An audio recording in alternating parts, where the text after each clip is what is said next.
పెనంలూరు నియోజకవర్గం వైసీపీ అభ్యర్థి రాష్ట్ర మంత్రి జోగి రమేష్ నేడు నామినేషన్ దాఖలు చేశారు. బందర్ రోడ్ జాతీయ రహదారిపై భారీ ర్యాలీ నిర్వహించారు.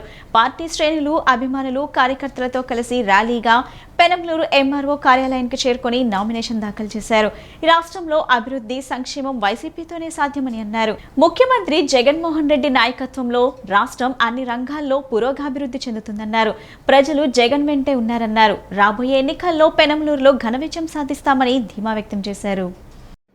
పెనమలూరు నియోజకవర్గ వైసీపీ అభ్యర్థి రాష్ట్ర మంత్రి జోగి రమేష్ నేడు నామినేషన్ దాఖలు చేశారు. బందర్ రోడ్డు జాతీయ రహదారిపై భారీ ర్యాలీ నిర్వహించారు. సర్వమత ప్రార్థనలు చేశారు. తొలుత కొంత దూరం ఎడ్లబండిపై నిలబడి ర్యాలీలో పాల్గొన్నారు. ప్రజలకు అభివాదం చేస్తూ ముందుకు సాగారు. కొంత దూరం వెళ్లిన తర్వాత వాహనం పైకెక్కి ప్రజలకు అభివాదం చేస్తూ ర్యాలీలో పాల్గొన్నారు. జోగి రమేష్ వెంట కుటుంబ సభ్యులు, వైసీపీ నాయకులు పాల్గొన్నారు. జోగి రమేష్కు పుష్పగుచ్చాలు, శాలువాలు వేసి అభినందించేందుకు, కరచాలనం చేసేందుకు పోటీపడ్డారు. మహిళలు హారతులు పట్టారు. పలుచోట్ల క్రేన్ సహాయంతో భారీ గజమాలలు వేశారు.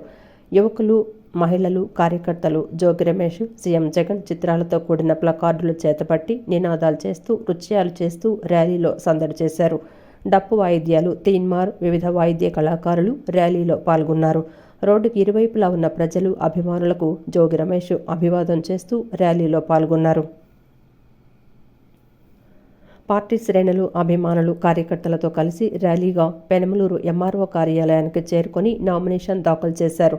వైఎస్ఆర్ కాంగ్రెస్ పార్టీ 5 ఏళ్ల పాలనలో రాష్ట్రంలో అనేక అభివృద్ధి, సంక్షేమ కార్యక్రమాలు చేసినట్లు తెలిపారు. అర్హులైన ప్రతి ఒక్కరికి సంక్షేమ పథకాలు అందుతున్నాయని, ప్రతి ఇంటిలో ఏదో ఒక పథకం లబ్ధిదారు ఉంటున్నారని చెప్పారు. ప్రజలందరూ జగన్ వెంటే ఉన్నారని అన్నారు. నేడు ర్యాలీలో భారీగా అభిమానులు, పార్టీ శ్రేణులు, ప్రజలు తరలివచ్చారని, విజయోత్సవ ర్యాలీని తలపించిందన్నారు. రాబోయే ఎన్నికల్లో వైసీపీ తిరిగి అధికారంలోకి రావడం, జగన్మోహన్ రెడ్డి ముఖ్యమంత్రి కావడం, పెనమలూరు నియోజకవర్గంలో తాను గెలవడం ఖాయమని ధీమా వ్యక్తం చేశారు.